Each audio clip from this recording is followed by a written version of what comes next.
Okay, here we are with a selector assembly from a 1448 Rock-Ola, and the plan is that when this line here sees the ground, that tells the magazine that it has to move and find the record selected.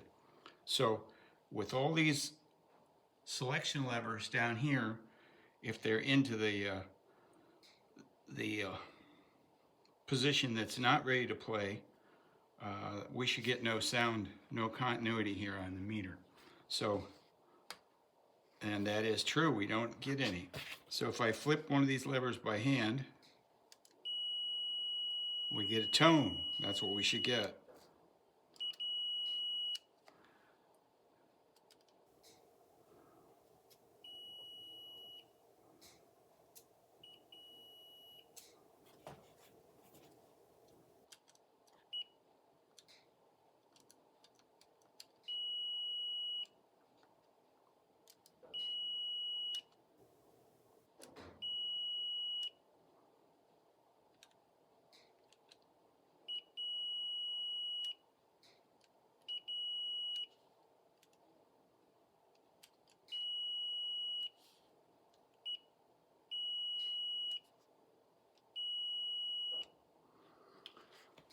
So I think that's pretty much checks out okay. I think the next thing we'll do is mount it in the machine and see how it works.